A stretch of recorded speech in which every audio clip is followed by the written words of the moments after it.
Does your company need a boost getting employees to understand that safety is a personal responsibility? Does your company struggle with recordable injuries and lost time accidents? If that's you, give our friends at Wagner Industrial Training Systems a call today at 717-479-1052. Wagner Industrial Training Systems offers a variety of safety and continuous improvement services, including forklift certification and behavioral-based safety training topics that include lockout tagout, machine guarding, PPE, respirable crystalline silica, and countless other topics. Does your company require first aid, CPR, or AED training? Wagner Industrial Training Systems has licensed instructors to cover those topics as well. What would life be like for your family if something happened to you today at work? Give the guys at Wagner Industrial Training Systems a call at 717-479-1052. Also, you can check them out at Facebook at Wagner Industrial Training Systems. All of our Going Yard podcast listeners will get 10% off of their first class just by mentioning that you heard this ad. So call today.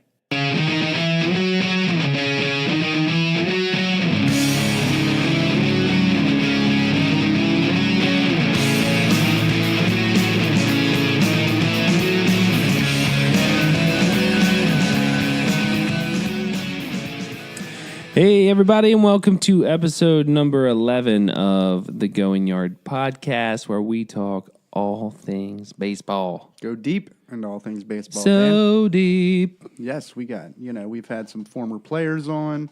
We've had some current high school coaches, and now we're going to another step. We're going to some creators and innovators out there. Entrepreneurs. You guys are making a difference out there, and we're really excited for this interview you guys are going to enjoy later in the episode with Alex Tuccio of the ScoutDay App. And I don't want to go too far into it just because we talk about everything on that interview, and it's fantastic. So stick around for that.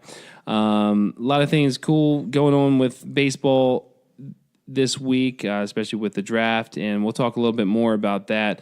But before I do that, the other thing we posted online this week, I thought it'd be really cool if we get some fan interaction. And we're starting to really get some fan interaction on Facebook and Instagram, and I love that because you guys are really what gets us going, gets us motivated to put out more content, and it makes it easier for us. The one thing I think it would be really neat is if we have a little segment, we'll call it the fan segment, for example, and we'll,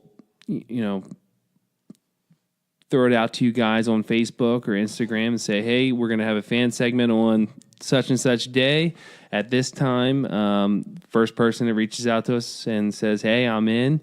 We'll have you on. We'll talk about your team that you want to talk about. I know we got a lot of passionate people out there. We saw people from Braves fans, Royals fans, of course, the Yankees, Orioles, Pirates fans. Yeah. So Cardinals fans. Yeah, I would love to. I'd love to talk about all of it. You guys are the ones that listen to us week in and week out. We see that you listen to us, and that's exciting. That keeps our wheels going. And I just think it would be really awesome. Just 10 minutes just to talk about baseball and whatever you guys want to talk about. It doesn't have to be about one team. We can talk about the entire major leagues and whatever you want to. If there's a certain topic that's going on in the league, over that week, let's talk about that too. So whatever you guys want to. So just keep the interaction coming for us. It really helps us out.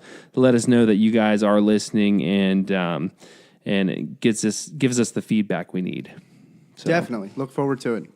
Yeah. This week, like we said, we had the MLB draft. I will completely admit, if you guys have been listening to these episodes from the beginning, you know that I have always just been an Orioles fan. And this whole podcast thing is completely crazy for me because it kind of makes me go outside of my comfort zone and start to focus in on people that I never cared to really look at, other than when I was growing up and I had time to watch ESPN and SportsCenter all day, every day, and I was a repeat from 6 a.m. to lunchtime. Exactly, and it was fantastic, and it was back in the Griffey days and all that stuff. And I used to know every player from every single team that was relevant anyway. but the MLB draft for me has never been a thing that I really paid attention to. Just until recently with all the, MLB Network, it was always just something that was kind of done and nobody really knew about it. But with MLB Network now, they have, 24 hours of coverage that they can provide. So it's helped to bring some light to it. It's a big deal. And it's a big deal for some small colleges to have kids drafted. It's a big deal for some small town schools and high school when the kids get drafted. I mean, it's a big deal. There's like 3 or 4 guys in the top 10. Yeah, so I mean, it's a big deal. So it's good to start to see that, this is getting a little bit more national publicity. And, overall, you see what the Cubs have done, the Astros have done, and like even the Braves have done, the Phillies have done. They've went so far to the cellar, they stockpile all these prospects. And how do you get them? Through the draft, through trades. And that's where most of these guys start. So it's became a big emphasis, and I think more and more people are starting to understand their team's farm system and where the players are coming from. So, the MLB draft is forever long and it's forever deep, but it's exciting. And no matter where you get picked in that, it's really, really cool. Yeah. And the other thing is, too, with all these people that we're interviewing and all these contacts that we're making here, this story from high school to college or high school to the big leagues or high school to junior college, that has been the most interesting thing for me. And it was always a part that I never really cared to even know about just because I only watched Major League Baseball. So it wasn't a big deal for me. I wasn't a huge college guy. I didn't watch a lot of college baseball. College football, a different story. College baseball, I didn't watch a lot of college baseball my entire life. But after talking to these guys, the importance of what they learn while they're there, what they go through while they're there, and then the next step when they go to the major leagues. When we've heard some pretty crazy stories. I mean, just Sunday when we put out the episode for Ryan, I mean, we heard not so fun story about the major leagues, and we heard a similar story from Kyle Hall, one of our first episodes. It's not all sunshine and rainbows, and they go through a lot. So I have so much respect for these players that even go to the next level, even if it's for a season or two. It's a lot of work, and that's why this year I was like, MLB draft's going on. I might want to pay attention, especially since I'm interviewing all these guys that have been through it. Yeah, no, I mean, and now you have the SEC network, the Big Ten network. You have all these places that, are playing college baseball games on TV all the time. I mean, you really never, ever had a chance or an outlet until it became the time for the College World Series. You know what I mean? Yeah. Now you're getting to watch league games throughout the year. You're getting to see the division, the conference tournaments, and all that stuff. So it really helps paint the picture of how talented these guys are, before they ever even get into the minor leagues or before they're drafted. Yeah. So what I think we should do, Tyler, if you're cool with this, let's go through, instead of like running a couple of them out. Yeah, let's out of the top 10. Let's just pick a couple of highlights, and like I said earlier, I'm the guy that didn't know a lot about all this stuff coming into it, and so I'm really kind of picking up on this and how important this is. And Tyler's the guy; he's just a wealth of knowledge. That's why I have him next to me. But you hear all this stuff about these guys, and you're just like, oh, okay, well, this makes sense why they pick these guys up. And then you see some guys that come out of high school; they weren't necessarily the best hitters, but they see potential, and then like to go out in the first top 10 in the first round, it's like, wow, like how much potential did you really see? And so I just kind of want to get your perspective on these things as well. So let's start off with round one, first pick. Detroit Tigers picked right-handed pitcher Casey Mize, Auburn University. So what do you think about him, and where do you think he's going to play a role in with the team, and how soon do you think he's going to be in the big show? He was definitely the number one talented kid coming out of college, I believe, overall as a pitcher, hitter, any of that. He's probably not too far. He's probably a season or two away from being major league ready, I would say, honestly. I mean, he's done pretty much everything you can do in the SEC, one of the toughest. It's probably the toughest division in all of college baseball. Mm-hmm. He's very, very good. We'll see, though. I mean, they need a lot of help in that organization. So And they've done a good job. Like they have Michael Fulmer, but they got him in a trade, I believe. They didn't draft him. I'll be interested to see how they develop him and how fast he comes along. But I think he's probably the most polished pitcher in the group easily, and that's probably why he was picked number 1. You know what I mean? So for me, Dan, did you see this story on the guy the A's took? Kyler Murray? Yeah, that was I posted Number 9 I posted overall. something about that because it was funny because I saw Bo Jackson in the Bo knows. he was there and he talked a little bit about two-sport athletes. He was interviewed on that, and when I heard about that, I'm like, well, it's not since he was wanting to play college football at the same time as Major League Baseball, I was thinking, well, how in the hell is that going to work out? Yeah. But I guess the first season, it can work. Yeah. But that's a huge risk. I mean, I'll tell you. I mean, I know.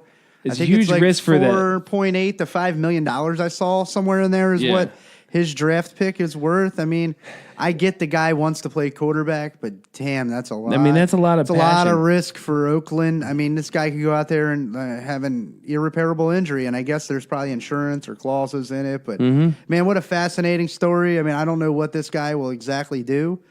Or how it'll play out. I mean, I know he's projected to be the starting quarterback at Oklahoma University, though. So Yeah, the Sooners have a good guy to fill in, but I feel like I was I was a little tied on this story. That's not the word I'm looking for, but I was kind of in between just because I thought, all right, so any kid you would think would take millions of dollars just to play baseball. And he wants that, but at the same time, he still wants to play football. And he's not necessarily saying that he's turning down the millions of dollars. But I like his character. I like his drive and his competitive nature. That's all cool. But man, we saw it this year with Carson Wentz. I'm a big Eagles fan, so we saw it with Carson Wentz. All it took, it was a 5 to 10-yard run into the end zone, and boom, knee's done. And obviously he's going to be back this year, but I mean, he missed out on the Super Bowl. it doesn't take much sometimes. I mean, it really Yeah. doesn't. And you talk about these college guys running around, and I mean, who knows what can happen? But Yeah. I definitely think I think the Giants got a good player, number 2 overall, another catcher. I mean, I guess that's probably the future behind Buster Posey. Yeah, and it's so sad seeing that though because Yeah, I it's love just- Buster Posey. It's just part of it. I mean, this guy might move up and be a first baseman eventually. I guess it all depends. I mean, who knows? And then, what's his name that the Phillies got? Baum. Alec Baum. I really like that guy. He's really, really solid. But I'll tell you, the one thing that really shocked me was the Florida Gator pitcher, Singer, I believe is his last name. I'm drawing a blank on his first name. He fell all the way to the Royals at number 18, Brady Singer.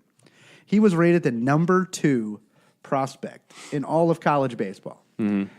How does a guy who's ranked, he was neck and neck with the number 1 pick, fall all the way to 18? That's something that is very interesting to me because something had to have came up. Something that the teams know, it's either character or injury that nobody knows about. Because how does a guy, number 2 overall prospect, fall all the way to 18? There's definitely something deeper. Deeper. I mean, it's something that doesn't add up. You know what I mean? And, Right. And good for the Royals to get somebody, I guess, with that kind of value that far in the draft. But something doesn't make sense to me there. Something has came up. And, you talk about a team, the Royals are not, there's nothing good about their major league season this year. But they had 4 picks, I believe, in the first 44. That's how you jumpstart your terrible farm system. Yeah. You get that many picks.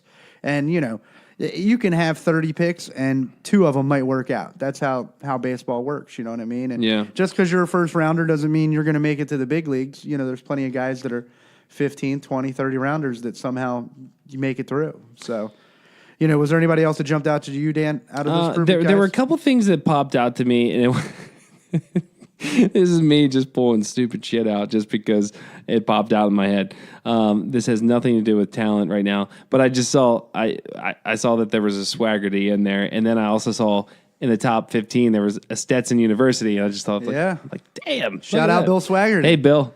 Yeah. How you doing, buddy? I did see that. The Travis Swaggerty kid, he's good. He's real good. He's a good baseball player. I've seen him play a little bit. What do you think? Because I had said this when we first started this segment here. There's like 4 or 5 guys coming out. It was 4 guys coming in the top 10 right out of high school. Man. Like, how do you think that? I mean, I'll tell you, there's a few guys. there's not a lot to go off of. I Not. feel There's not, and most of this stuff is found through showcases, and all-star tournaments like that, and stuff across the country. Whether they must be really good. They are. They're very good. The problem that you have is some of these guys aren't even developed. They haven't even put on weight yet. I mean, and they're playing 20-game season. Oh yeah, I mean, to me, it's high school players are very iffy, very very iffy. You go to college, you face take Mize from Auburn. He pitched in the SEC. There's no off days at the SEC. You pitch Florida, you pitch Tennessee, you go to Alabama. There's no off days. You know what you're going to get, and a lot of these teams take high schoolers because they look at their upside, and that's basically what you're going on. And you just got to hope that it clicks and works, and you know that if you're taking that high schooler, he's not going to make it to the big leagues in the next year or two. You know, he's not going to help your club next year. You know what I mean? But you're taking the long approach, and you're going to stretch this guy out and hope that you send him to rookie ball, and then he comes back and he makes the jump from single A to double A, and then he comes back and possibly pitches in the Arizona Fall League. And there's a long progression for a high school pitcher. You know what I mean? And then take like Dylan Bundy for the Ozigs for an example. And even now, look, there wasn't that long ago as an O's fan, we were loving the fact that we had Kevin Galsman from LSU. Right. We had drafted Dylan Bundy out of high school, and we had drafted Hunter Harvey out of high school. Well, Dylan Bundy needed Tommy John surgery. Hunter Harvey broke his ankle or something, and then he needed Tommy John surgery and all that. And these guys are, it took Dylan Bundy to the point where he had to be on the 25-man roster his first major league year because of his contract. That's where this high school thing hurts, as opposed to these college guys that you're going to probably get some more years out of at the big league club if it works out. So it's a crapshoot. You know what I mean? I think there's really a better chance for the high school position players to fill out. I mean, for pitchers to work than it is for position players, because it's such an adjustment from high school pitching and even showcase pitching to what you see in the majors. It's crazy.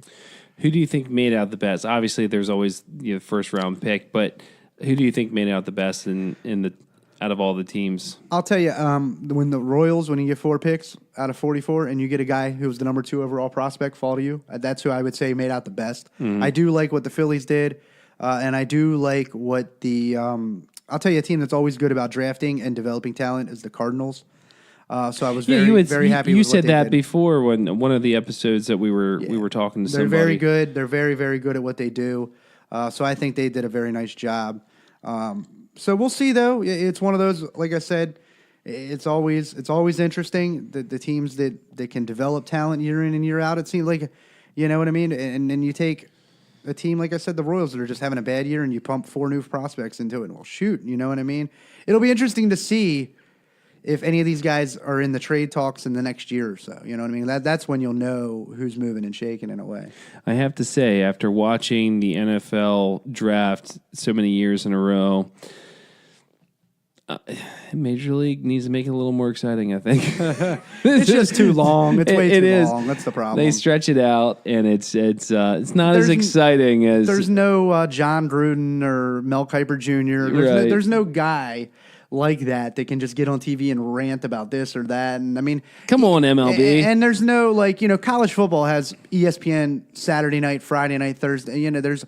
you have all these guys, Kirk Herbstreit and Saturday morning, College Game Day. There's all this hype around it. College baseball just doesn't get the same push. Mm-hmm. Don't get me wrong. Like I said, there's more opportunities now to watch it than there ever were. Yeah. But it still just doesn't have the hype machine behind it. Because I'll tell you, there's not enough money involved in it just yet. You know what I mean? Compared to the bowl games and all this stuff. So hopefully it works itself out and it gets a little more exciting. You want to know who a big hype machine is for baseball? Peter Gammons. Yeah. Dude, that guy, you can't keep him from shutting up. No, just kidding. No. Love you, Peter. I love Peter Gammons, but the guy does not change his demeanor at all. Never. He's just the same thing the whole entire time. So pretty funny. I love Peter Gammons. All right. Well, anybody else you want to talk about on the... No, I mean, our birds picked somebody. What was his name? I forgot already. Grayson Rodriguez. We'll see how he works out. Right-handed pitcher, another one out of high yep. school. The Orioles have never done a good job developing pitchers, as I've just led to say. What? So we'll see how that works out. That was one thing that jumped out to me. You can't say never. Our odds aren't looking very good. I mean, if as long as we started. Good luck to you, Grayson. Yeah. You can't say never. I mean, we had Not some really never, good but- pitchers, but just not in our lifetime. Yeah, basically. No. Bundy's got it some days, but Yeah. it's just one of those things. I don't know That's the how last you thing can. that kinda jumped out at me. I won't get into it. We'll talk about that with one of the fans. Yeah, we'll leave that for another day. So, whoever out there, shoot us your thoughts and ideas on how you think your team did in the draft, and we'd love to hear what you say about it. All right. Well, we're going to move on to the interview, and this is going to be with Alex Tuccio of the ScoutDay App. Enjoy, guys. All right, we are on the line with Alex Tuccio. Alex is a former Division I baseball player turned entrepreneur. He's currently the CEO of ScoutDay, which is a digital showcase app for baseball players, and has nearly 70,000 followers on Instagram. The company has also formed an exclusive partnership with Perfect Game, which is baseball's largest scouting device.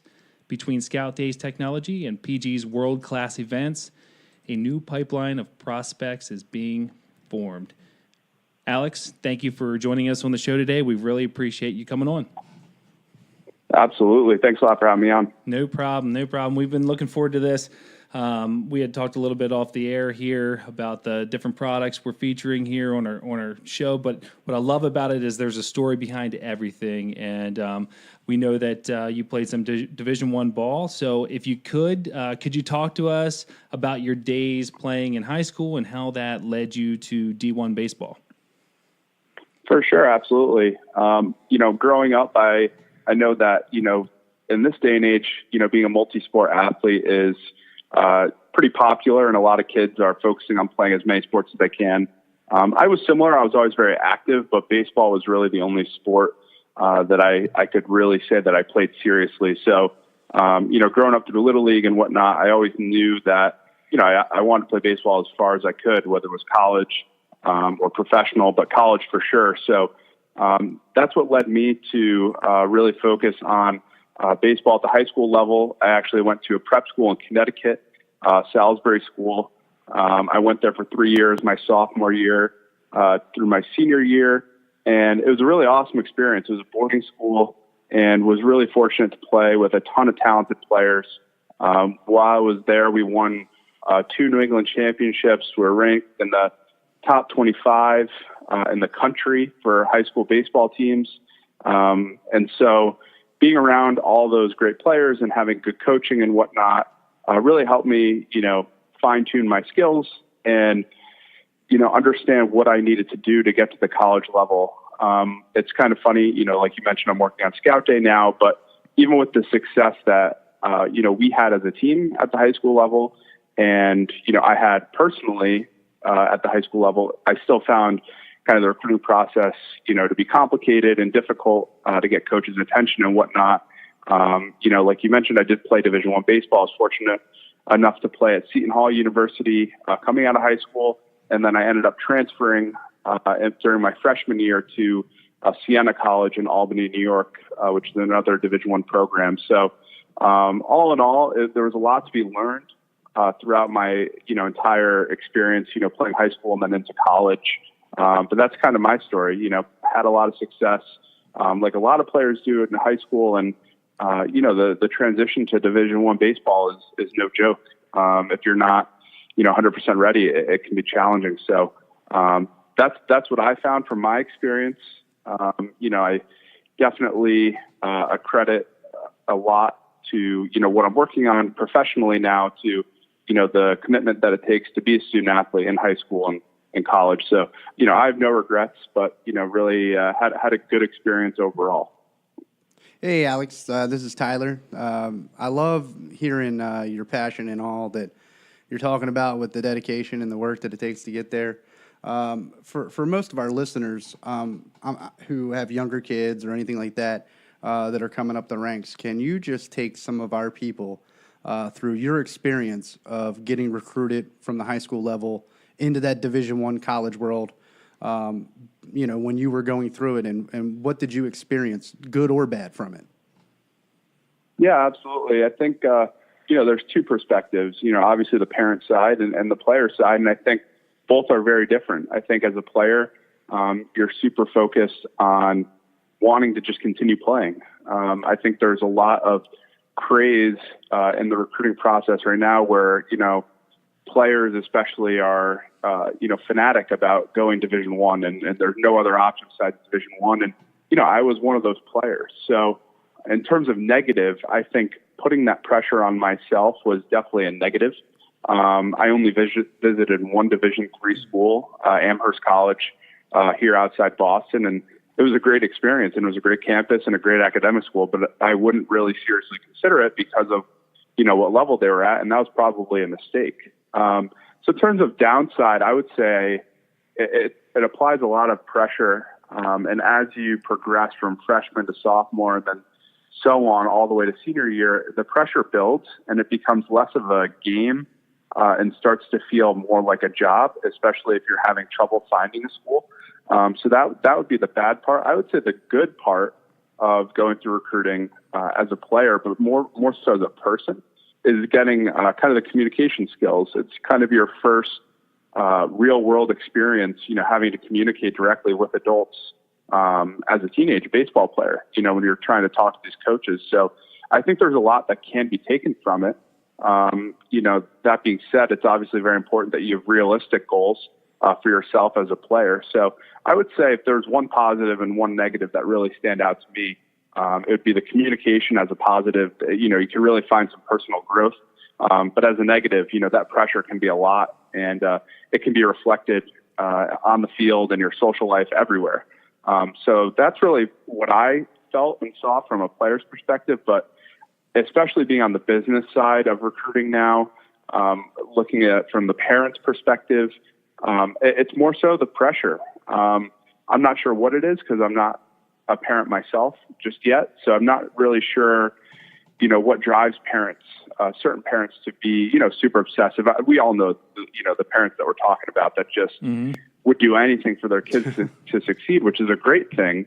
But I just think that I think a lot of people can agree that there's just this almost madness that's going on in the travel ball ranks where it's, almost obsessive. So, I can't really speak to too much of the parent experience, but I can speak to, from my work experience here, working with parents now and also seeing parents when I was in high school.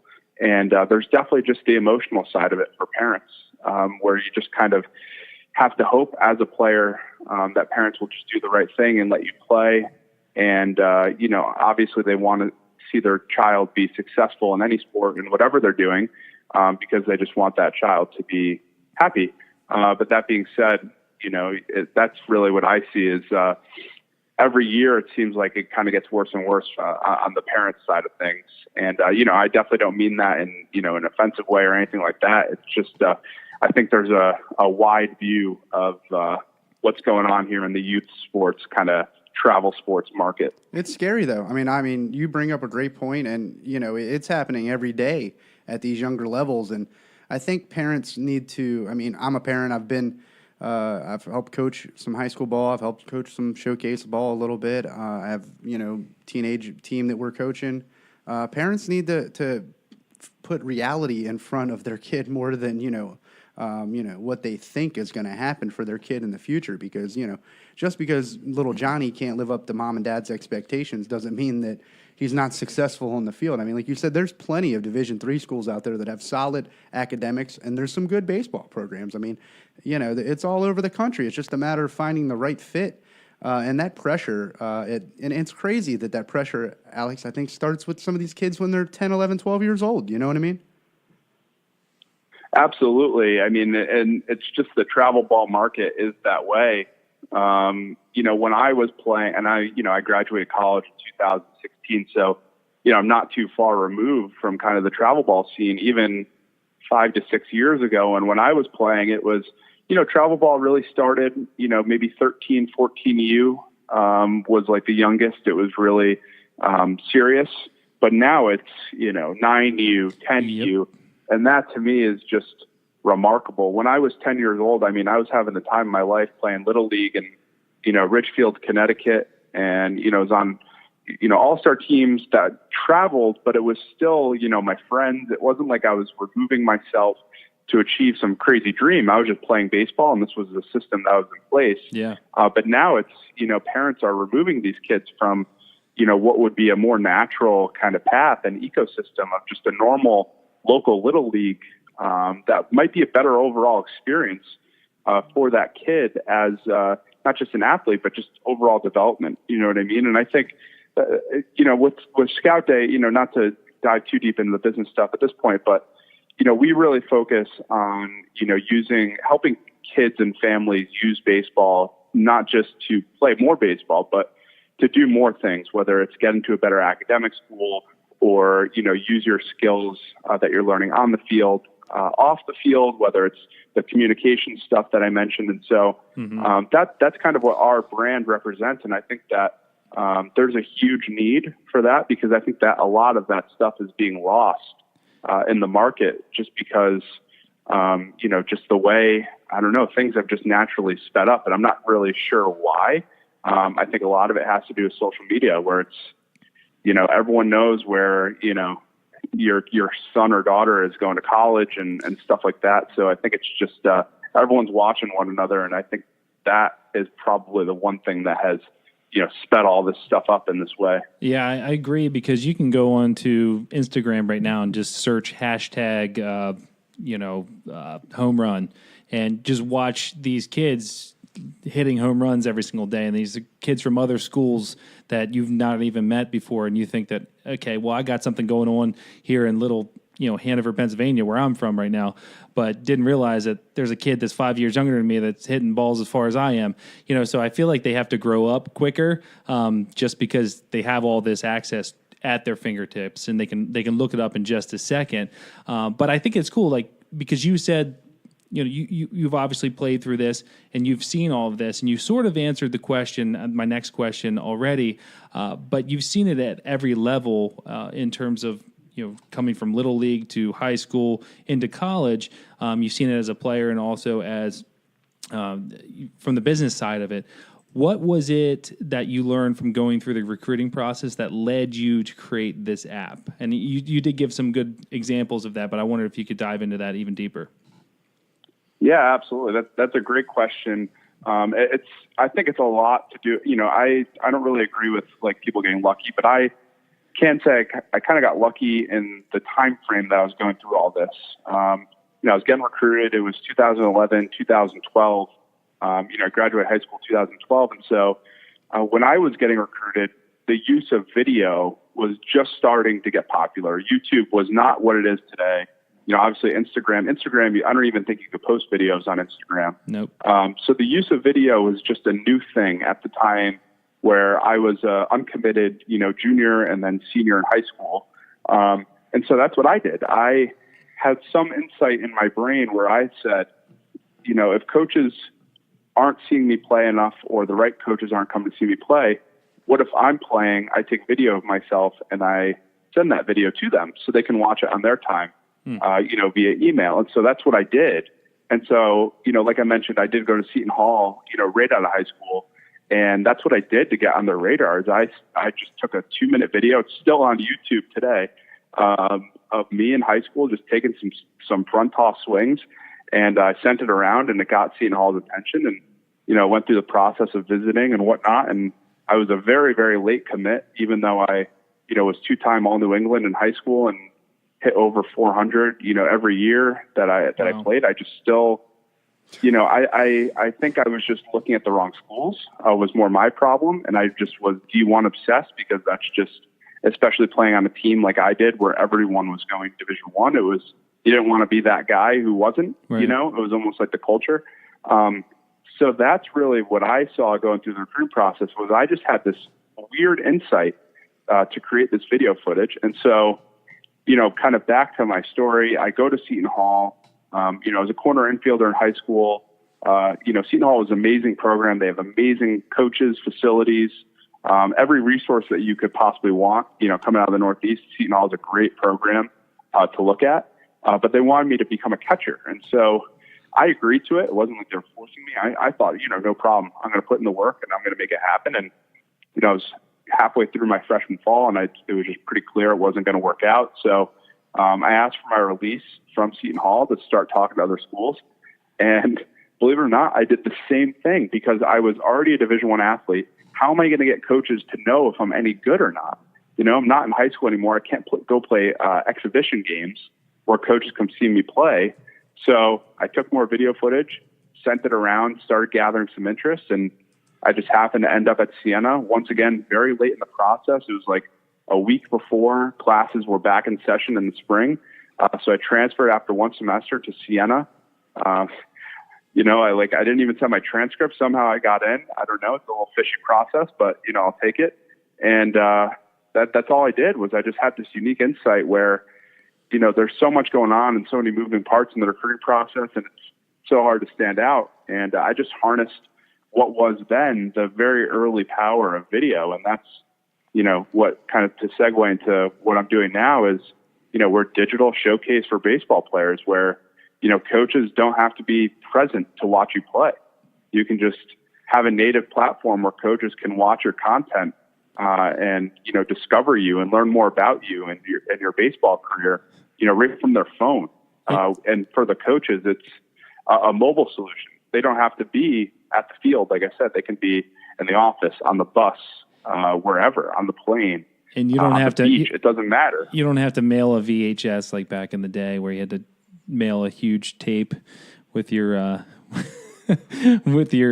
correct. Yeah. With your big plays and your swings and all that stuff. So the technology has definitely made this a lot. That's what's easier. funny. That's what's funny is I don't know if I'd be doing what I'm doing now if I didn't go through my exact process. You know what I mean? It was a personal problem for me, and I kind of used my personal solution to form this business. You know what I mean? It wasn't like I pulled this out of the sky. It's just going back to my first statement. About the luck thing and just the timing of everything. It's just true. Like, it's just the time I happen to be going through this and the solution I happen to have. And so now I'm trying to harness it, 5 years later, where the internet has come so far and technology has come so far in 5 years that it's just kind of the timing of things has, just worked out in a funny way, So Alex, for, the casual person who doesn't really know, who's never heard of ScoutDay App, can you just take us through exactly what your app itself and, what it does from the time you download it on your smartphone, what it does for you, and how do you operate it? Absolutely. So ScoutDay is all about search. It's all about discovery. Our tagline is we're changing the way baseball prospects are discovered. So we're a video-based platform. Players can download the app, upload their video highlights, their workout footage, whatever they have, on their phone. They upload it to their profile. Players can upload, their basic, athletic and academic information, what position they play, their height, weight, GPA, all that stuff, whatever the basic necessities that any college coach would want to know at a high level about a player. And so using this information and also the evaluation that we offer, which I'll get into in a second, coaches are easily able to navigate our platform because we show them one player at a time. We have a comprehensive search feature where basically coaches can filter through players based on specific criteria that they're looking for to fill a position in whatever recruiting class they're looking for. So if it's 2018 graduate, they can look at all the kids who are still uncommitted and go one by one based on the positions that they play and other information and really filter down and then be able to watch footage of these players and decide, either to reach out to the players or to just follow them or, whatever interest level they might have is up to the coach's discretion. So, that's really what we are. Like Google is a search engine for anything. ScoutDay is a search engine for college coaches and baseball players to connect. So you're basically... And so our vision... Okay. Go ahead. I was just going to say, you're basically the ZipRecruiter or the Indeed.com of baseball. Correct. Our goal our end goal and what we're working on kind of internally, and I can't really say too much about how we're doing it and whatnot, but our goal is to actually take the manual search out of the recruiting process. Gotcha. So in 2 years, when you log into ScoutDay, you're not going to have to search for XYZ college. Our platform will tell you what colleges you should be searching for. And for the college coaches, we'll be able to tell these coaches what players they should be looking at. And so we're right now, our app is very basic in nature. It works fine. We're connecting players and coaches, but right now we're kind of in the data collection phase, and every function that these users are inputting into the app, whether it's players or coaches, matters. And so if anyone's listening to this and checking out the app, every little action that you're putting in is another data point for us that's helping us towards our end goal and making basically our platform smarter in the long run. So, right now, the app's only been out about 3 months. So we definitely have a ways to go. But right now we're more in the data collection phase, if you want to call it that. So from your experience, Alex, and obviously you post a video. For most of our listeners, like, all right, I got hundreds of videos on here of my kid. Do you think it's best if they record their kid's batting cage session doing front toss, like you said that you had done forever ago, or because a lot of people take video of their kids and they're 100 feet from home plate and they see this little dot, of a person swinging a bat and the ball goes however far that you can't really tell. What recommendations would you make for the parents that are uploading video to make your app the most beneficial? What kind of video should they get? Like of a bullpen session of their kid throwing, in the bullpen, or should they record live sessions? What would your recommendations on using your app and uploading the videos to it? Absolutely. I would say the biggest challenge is, I know that different fields have different setups, and, there's certain fields where you can be right on top of the action. And there's others where, like you said, you're videotaping basically from the parking lot. That's why I recommend, I like batting cage videos because it's a smaller environment. It's easier to get up close. It's a controlled environment where, you're either hitting front toss, hitting BP, but the angles that you can get. Whereas if you wait to go to a field, like I said, you don't really know, what kind of opportunities for, content recording that you're going to get. So, when I talk to people, I kind of ask them a question, to be honest with you. And I say, if you're a college coach, what would you want to see?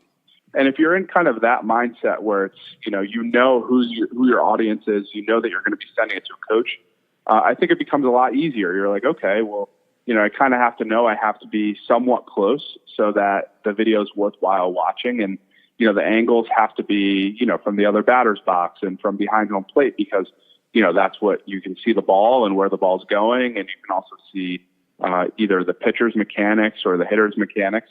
So for hitters, to give you a more straightforward answer, I would recommend, definitely behind home plate in a batting cage is a great place to start because you can see the ball flight. For hitters, I would also recommend, so if you're a righty, set up a camera in the lefty's batter's box so you can get like a side angle showing your mechanics and, do you get your backside through and your finish and all of that. Those are the two easiest angles. And I think if you do those two, I don't think you really need much more than that as like a starter video. And for pitchers, it's the same thing, definitely behind home plate because then you can see the movement on the pitch. You can see the whole flight of the ball. Or behind the mound is also a good angle. And then definitely getting one from the side so you can kind of see, the extension on the stride and the arm angle and whatnot. So those are probably the easy tips on, if you're listening to this and you want to go take a video right this second, that's what I recommend. And just to dive a little deeper kind of into some of the analytics side, you said that you can put your GPA and all that. Is there a place in there, because, college coaches and you go to all these showcase clinics across the country that you spend $300, $400, $500, $600 to get a video analysis done that you can do? What is there a spot in there where you can upload your 60 time, your shuttle time, your velocity, all of those type of metrics that are so important to college coaches, no matter what level they're at? Because, it seems like so many coaches at the high levels want to put every kid into a box. So I think the videos are going to be awesome for you. But, for the metric side of it, where coaches are just looking straight, he's 6'5", 230 pounds, is there a place to put all of those individual skill metrics, like I said, the speed, time, and all of those things in the app as well? Yeah, so we're working very closely. We have a very close relationship. So we have over 600 colleges on the app. And so I've had personal contact with all those coaches. So what we're working on now is kind of fleshing out what metrics are most important, because it really depends on the player. You know what I mean? Like, I was a guy, 6'1"-ish, 210 pounds in high school. Like, I was running, I don't even know, 7'5", 60. Like, I don't even know if I would even, set the timer off by the time I crossed the finish line. I know your pain. But I could hit and I could throw. You know what I mean? So it's like, if I have a spot for 60-yard dash in Scout Day, right, and I have to fill it out, to me, I feel like that hinders my profile. Right. Because, hypothetically, every coach is looking for the 5-tool player who can do it all. They don't really exist, that many of them at the high school level. So that's what we're working on fleshing out is, especially high school, like, we're really bullish on, not really trying to get every kid to a Division I school. It's great. Like, we have a lot of interest from the Division I schools, but we want to be a platform for the kid who does run the 7'5", 60, who isn't a Division I prospect, but can still build a profile that's still appealing to a coach without having to put in, not that you should hide that information, but it's like having a resume. Like, there's certain things that you might leave off your resume just because you just have better things to share, better highlight your experiences. good parts. So, right, exactly. It's all about, it kind of is like a job. You know what I mean? You're basically applying for a job, for college baseball, to get either a scholarship or at least a roster spot. So that's what we're working on. That's kind of in the interim, kind of the smarter data stuff that's coming is probably more on like the 12-month horizon, but this is more kind of our immediate focus right now, is how can we improve the experience of the app so that coaches can get the information they need, and then in turn, the players are getting the most out of the app as well. Alex, you had mentioned you were starting to talk about evaluation, and I kind of cut you off. And although I believe you just gave us a lot of information about how you guys evaluate people, but did you want to speak any more about that process? I know you were starting to do it, and I cut you off, so I apologize. Yeah, absolutely. So that's kind of our business is kind of twofold. It's kind of the recurring, app business where it's, connecting players with coaches and whatnot. And then we also offer evaluations through a partnership with Perfect Game that you mentioned earlier in the podcast. Really fortunate to work with Perfect Game. For those who don't know, Perfect Game is probably the most credible scouting service outside of Major League Baseball. They are the most credible. I know that essentially all college coaches, subscribe to their scouting reports.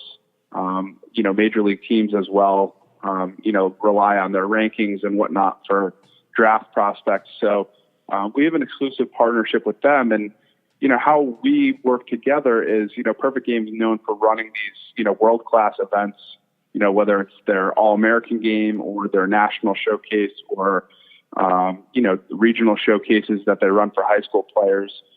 They're very well run. They're very well known. Their scouting reports that they actually write from these events on the players, like I mentioned, are heavily relied upon by college coaches and scouts. And so Perfect Game has been around for about 20 years. They've run these events. And so where we kind of fit in the mix with them is we're a digital component. I think there's really a market that we're creating here for video evaluation for the players who either don't want to or can't pay, the showcase fees that you mentioned. Perfect Game's events are very worthwhile. I think Scout Day and Perfect Game both agree the events are a must. Like, the coaches have to see you in person at some point, whether it's at a high school game or Perfect Game tournament or Perfect Game showcase.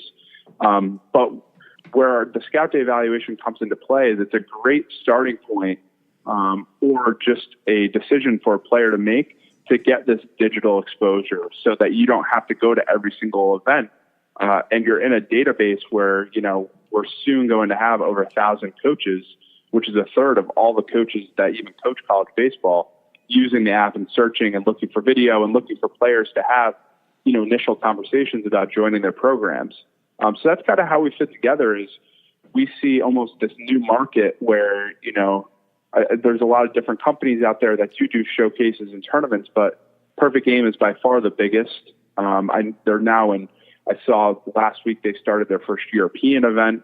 They do events all over the country all year round. And, there's just an opportunity cost that comes with that, though, where you can't be everywhere at once. And so by having kind of the digital piece, you can almost be everywhere at once because your video is somewhere that's accessible 24/7, 365, never goes offline.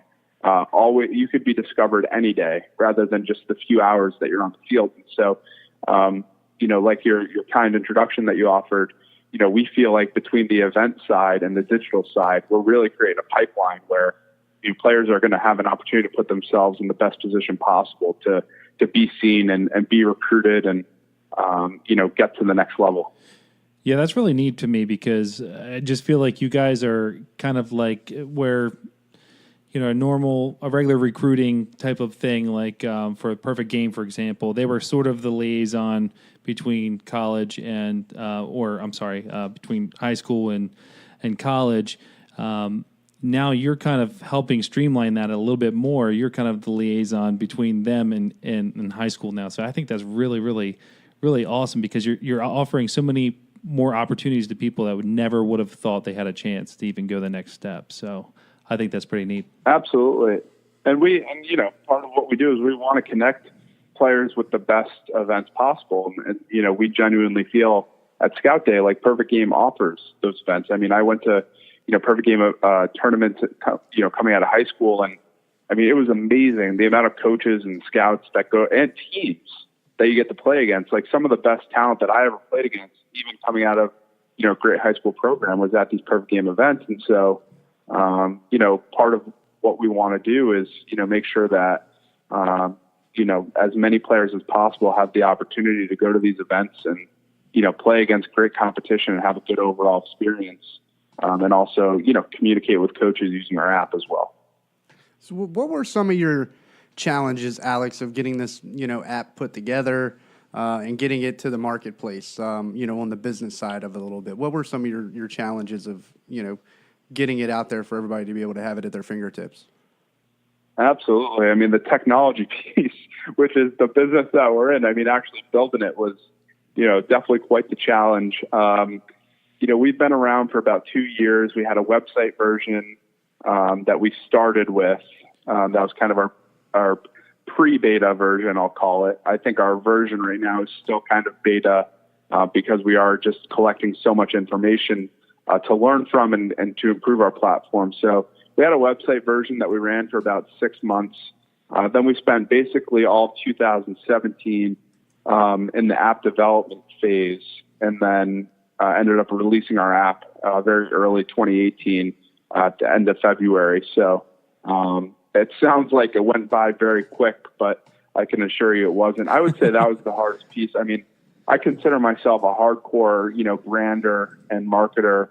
I do, all the social media stuff. So, I love communicating with our followers and the kids who follow us. They're awesome. And everyone's been so supportive, and we've had some product delays and, to have such almost loyalty at the stage that we're at, because of the relationships we've been able to build, just by using social media has been really amazing. A lot of customers and coaches have stuck by our side as we work out the kinks. So I think the technology piece, it sounds ridiculous because it's almost like being in the construction business and then saying, I was trying to figure out how to build a house. It's like being in the podcast business, man. Trying to figure it out too. Exactly. But it's a lot of fun. I think everyone has, especially business has, specific business goals, and I have those too. But I just love waking up every day and working on this. And if I got to my goals tomorrow, I don't even know if that would be fulfilling to me. I just enjoy almost the process of building this and, the victories along the way, and also just bouncing back from, the hard times. it's just like, playing the game on the field. You know what I mean? Like, you have the good games, and then you have the bad games to help you appreciate the good games. You know what I mean? So I want Scout Day to be successful, mostly for everyone else besides myself. You know what I mean? Because if Scout Day is successful, I mean, we can really make a huge difference. And I think that's what, you should be in business, and what it's all about is, leaving an impact.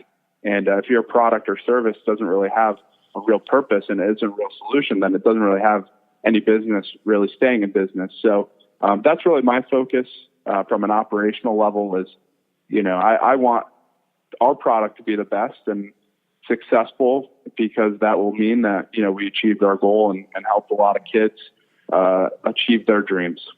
Now, can people find you at these? I mean, some of these perfect game places are, beautiful places to play baseball. But are you guys on location at some of these events to where you can, help the people out and make you, hands-on interaction, face-to-face, and help them explain to them and walk them through it a little bit more? We are, yes. So we're in the first year of our partnership with Perfect Game. So we were actually at our first summer event. What was it? It was Memorial Day weekend down in Fort Myers at the Red Sox spring training facility.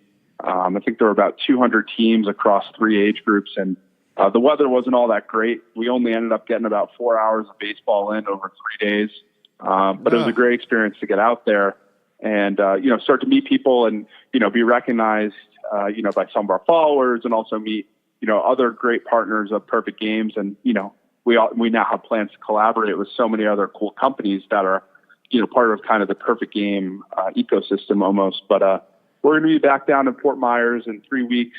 There's the BCS National Championship Tournament. And then we're going to be out, I think, in Arizona in September. And then during October, Perfect Game runs probably their biggest tournaments down in kind of the Jupiter area, basically for the whole month of October. And we'll be down there for those. So to be honest with you, we kind of consider these next few tournaments we're going to as kind of the dress rehearsal. And then I think the Jupiter tournaments in October is really the big show. We want to be clicking on all cylinders there. You know what I mean? Yeah. Awesome. Well, listen, I don't want to I'd hate to cut us off short here, but I only got a couple questions left here. And I think our listeners, after listening to this, we got a lot of guys that are playing ball in high school that listen to this. We have a lot of coaches, a lot of parents, and just the baseball fan in general. Listening to you talk about this, I'm sure everyone's going to wonder, where do I find this? Where do I find you on social media? Can you plug some of that stuff for us, please? And anything else you want to add, please, that we didn't cover today, just go ahead and add that, please. Yeah, absolutely. I mean, I don't really have anything specific to add. I think the most helpful thing for me is I love when people reach out to me with personal questions, because then I can most directly help in that way. But in terms of social media, you can follow us on Twitter, Instagram. It's just at ScoutDay App, one word. You can also follow me personally on Instagram if anyone wants to do that, and also message me there. My handle is just @_Tuccio10. And then you can also send me an email at alex@scoutday.co. And, I'm happy to, speak with any of the listeners and anyone who has questions about anything baseball related, business related, or anything else really. I'm always happy to just meet, new cool people who want to get after it. Right on. Awesome. Thanks. Appreciate all that, man. Yeah, definitely. We appreciate that. And I do have one more question for you. This is a question we ask every single one of our listeners. Not listeners. I do this every single time, Tyler. I mess this up. Every single one of the people we're interviewing. We always ask this question because me as a music person, I feel like music kind of, it really tells a story about you. We heard a lot about you today and about your business, but I feel like if you answer this question, we'll learn a little bit more about you. So the question is this: if you had one at bat in the major leagues, what would your walkout song to the plate be? Yeah. So my song would be "Lose Yourself" by Eminem for a couple of reasons. Perfect. The first is it was Jeter's walk-up song back at the old stadium when when Jeter was still playing and they had the old stadium. And I just always thought it was a great walk-up song. The second is because that's the last song of the last baseball game I ever played was the MAC championship game at Siena. We ended up getting smoked by, I think, like 10 or 12 runs. We ended up losing in the championship my senior year, and then I ended up working on ScoutDay. And that was the last song I ever heard during infield, outfield before the game started. I'll never forget that because it's one of my favorite songs. And lastly, just because it's just about, the one shot, and, I think we all just got one shot to do whatever we're going to do, whether it's on the field or off the field. And, I love that philosophy, and it's a philosophy I try to, work by and live by. So if I ever got that AB, I'm trying to pull some of our major league players and investors to make it happen. I think if we make a couple phone calls, it might happen. So don't be surprised if you hear Eminem, bumping from Fenway Park maybe this summer. There you go. Is perfect, my friend. I'll tell you, you can get some fresh video back up on your app. They might want you again. Yeah. I know. I would play for the league minimum. Trust me, I'd play for the league minimum. They don't even have to overpay me. We could be the bench warmers right there with you, Alex. I promise, buddy. Please. You wouldn't be alone. Right. Absolutely. But yeah, I'm sure you hear all sorts of crazy answers, but I like this that's one. mine. If I had that one AB, that'd be it. Perfect, man. Thanks, Alex. Appreciate all your time, man. Wish you nothing but the best. Hopefully catch up with you sometime down the road again and see you in person, hopefully. Absolutely. Thanks a lot for having me on. Appreciate it. All right, see you, man. One opportunity to seize everything you ever wanted in one moment. Did you capture it? Just let it slip. Yo. His palms are sweaty, knees weak, arms are heavy. There's vomit on his sweater already. Mom's spaghetti, he's nervous, but on the surface he looks calm and ready to drop bombs. But he keeps on. All right, guys, I hope you guys enjoyed that interview with Alex. I think he is absolutely changing the way that baseball is going to be played going forward, man. I think it's just adding so much opportunity, and that was awesome. So I hope you guys enjoyed it. As always, please subscribe to us on all things social media at Going Yard Podcast, except for Twitter, Going Yard and the number 2. Make sure you check us out, like and subscribe. Find us on iTunes. Leave us a review there, please, if you would. 5 stars. 5 stars if you love it. And if you don't leave a review. No. Find us on iTunes, please. Download all our episodes there. You can find us on SoundCloud as well. And you can also check us out on Google Play. All right. So for Alex Tuccio and the ScoutDay app, I am Dan. And I'm Tyler. See ya. Later.